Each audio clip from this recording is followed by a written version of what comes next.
I never imagined I'd be sharing my story here, but I'm at a loss and desperately need advice. I'm a 28-year-old woman, and my fiancé Jake, who's 30, proposed to me 6 months ago. We've been together for 5 years, and I truly believed we were perfect for each other. Our backgrounds are quite different. I come from a middle-class family, while Jake's family is quite wealthy. Despite this difference, we've always gotten along well, and I felt accepted by his family. Jake and I decided on a lavish wedding, partly due to his family's insistence. They generously offered to cover most of the expenses. As part of our wedding preparations, Jake and I went ring shopping together. We found stunning matching rings that cost a small fortune. Jake's parents insisted on purchasing them for us as an engagement gift, which was incredibly generous of them.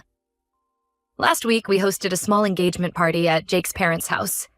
The guest list included mostly family and close friends. Jake's sister, Emma, who's 25, was also there. My relationship with Emma has always been decent, although we're not particularly close.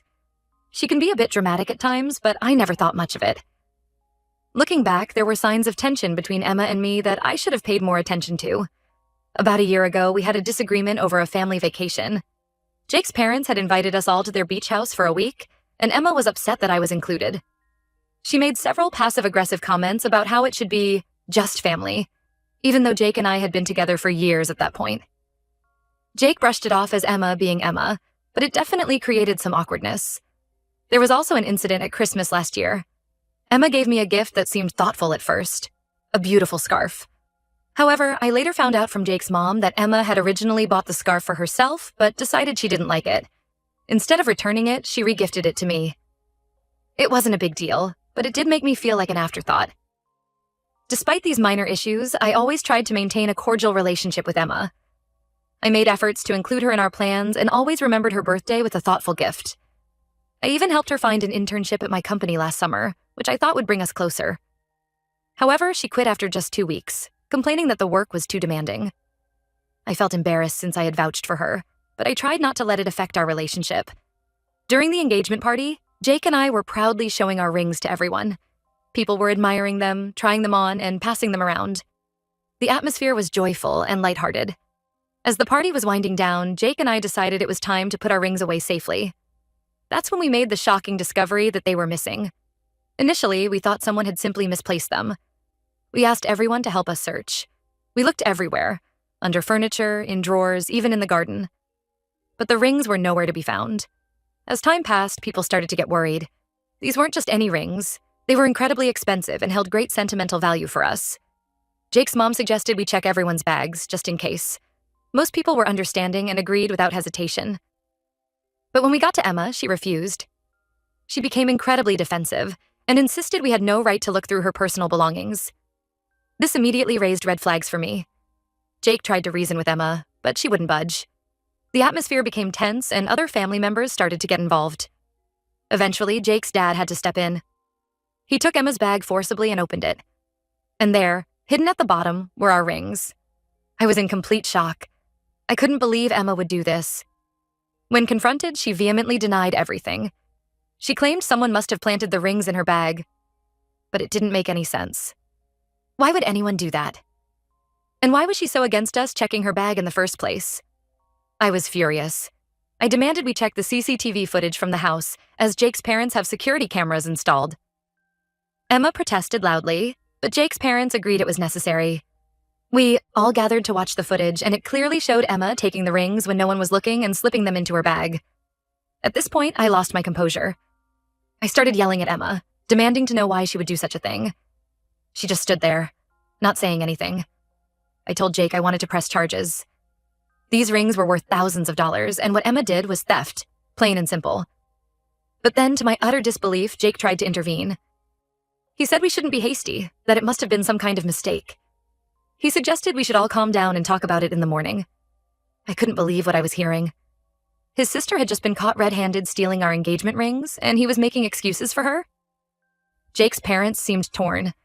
They were clearly embarrassed by Emma's behavior, but they also seemed reluctant to involve the police.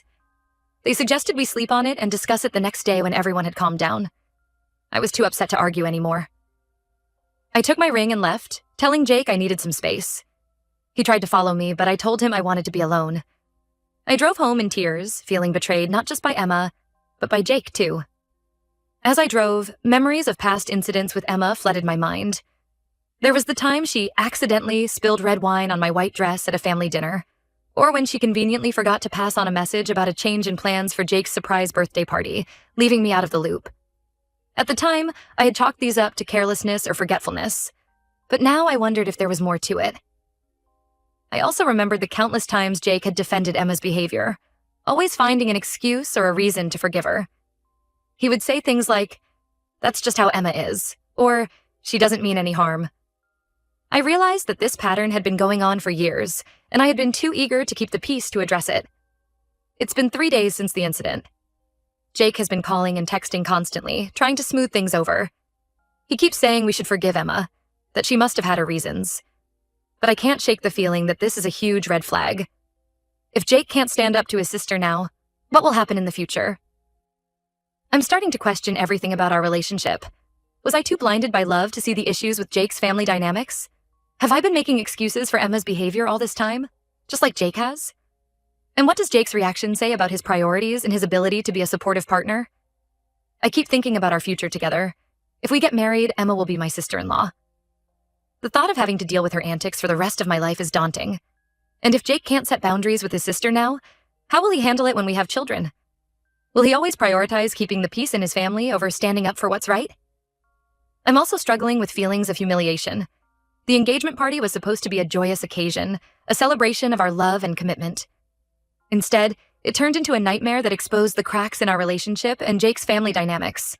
I can't help but wonder what the other guests must think of me, of Jake, of our relationship. Part of me wants to forgive and forget, to chalk this up as a one-time incident and move forward. After all, we've been together for 5 years, and up until now, I thought we were happy. We've built a life together, made plans for the future. Is it worth throwing all of that away over this? But another part of me feels like this incident has opened my eyes to issues that have been there all along. Jake's inability to stand up to his family, his sister's apparent dislike of me, the way his parents seem to enable Emma's behavior. These are all problems that won't go away just because we ignore them. I'm torn between my love for Jake and my self-respect. I don't want to be the kind of person who lets others walk all over them, but I also don't want to throw away a 5-year relationship over one incident. But is it really just one incident, or is it the straw that broke the camel's back? I could really use some outside perspective on this. Am I overreacting? Should I forgive Emma and move on for the sake of family peace? Or should I stand my ground and insist on pressing charges? And what about Jake? Is his reaction a deal breaker? How do I navigate this situation without losing myself in the process? For those who have dealt with difficult in-laws or partners who can't set boundaries with their families, how did you handle it? Did your relationship survive? And if they did, how did you move past the resentment and rebuild trust? I feel like I'm at a crossroads, and the decision I make now will shape the rest of my life.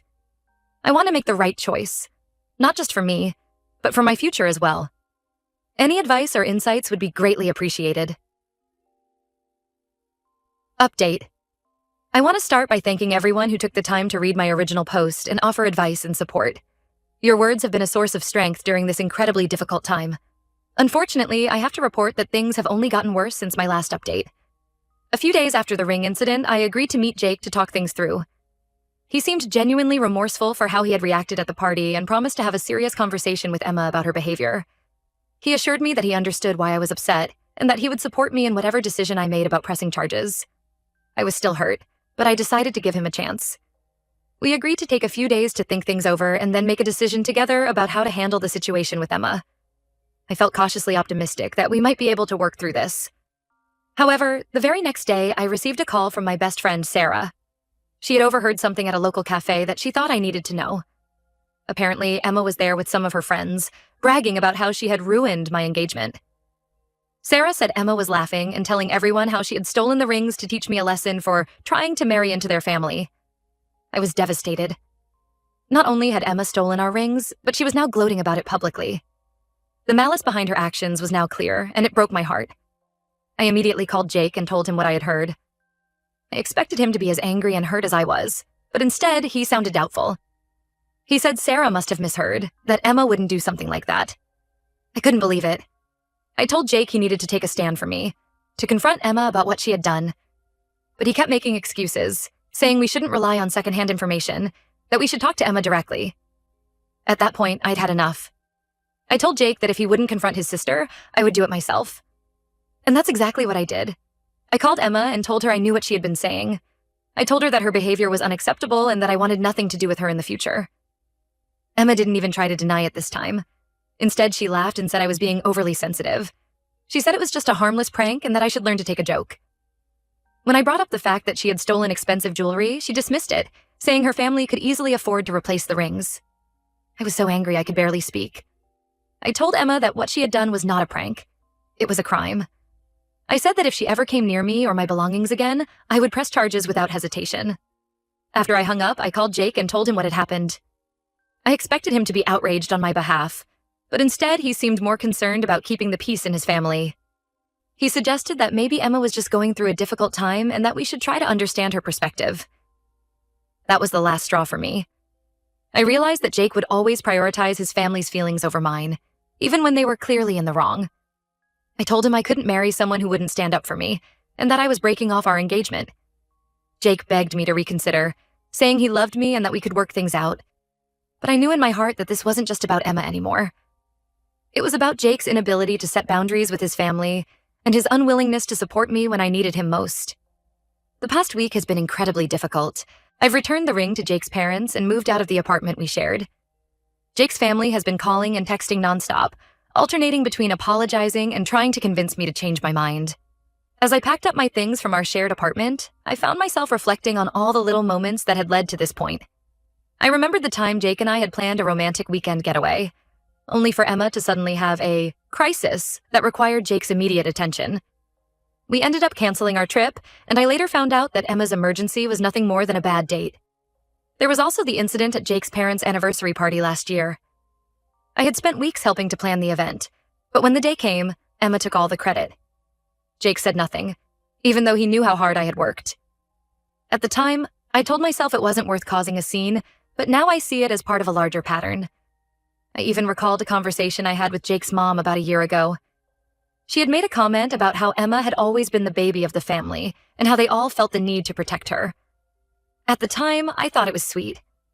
Now I see it as a red flag I should have paid attention to. The hardest part of all this has been letting go of the future I had imagined for myself. Jake and I had talked about having children, buying a house, growing old together. We had shared dreams and plans, and now all of that is gone. There are moments when the grief of losing that future feels overwhelming, but then I remind myself of why I made this decision. I think about how it felt to stand alone at that engagement party, with Jake defending his sister instead of me. I think about all the times I've swallowed my feelings to keep the peace in Jake's family, and I know that I've made the right choice, no matter how painful it is. I've also been dealing with the fallout from our social circle. Some friends have been incredibly supportive, but others seem to think I'm overreacting. I've had people tell me that all families have drama, that I should be more understanding. It's been hard not to doubt myself in the face of these comments, but then I remember the look on Emma's face when she was caught, the sound of her laughter when she dismissed my feelings on the phone. I remember Jake's hesitation, his constant excuses for his sister's behavior, and I know that I deserve better than this. I've started seeing a therapist to help me process everything that's happened. It's been helpful to have an objective perspective, someone who can help me untangle my feelings and validate my experiences. She's been helping me see that my feelings are valid, that I'm not overreacting by expecting basic respect and support from my partner and his family. One of the hardest things to come to terms with has been the realization that Jake and I had fundamentally different values when it came to family. I always believed that when you marry someone, you become a team, and that team should come first. Jake, it seems, will always prioritize his family of origin over any family he might create in the future. It's a difficult thing to accept, but I'm glad I learned it now rather than years down the line. I'm not sure what the future holds for me now. The life I had planned has disappeared, and I'm having to reimagine everything. It's scary, but there's also a sense of possibility that I haven't felt in a long time. For the first time in years, I'm making decisions solely based on what I want, not what will keep the peace or make things easier for Jake's family. To those who advised me to stand my ground in the original post, thank you. You helped me see that I wasn't overreacting, that my feelings were valid.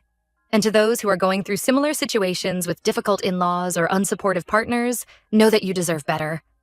Don't settle for someone who won't have your back. I'm not sure what the future holds, but I know I'm better off facing it alone than with a partner who doesn't truly support me. It's going to be a long journey to heal from this, but I'm committed to taking it one day at a time. Thank you all for your kindness and support during this difficult time. Your words have given me strength when I needed it most.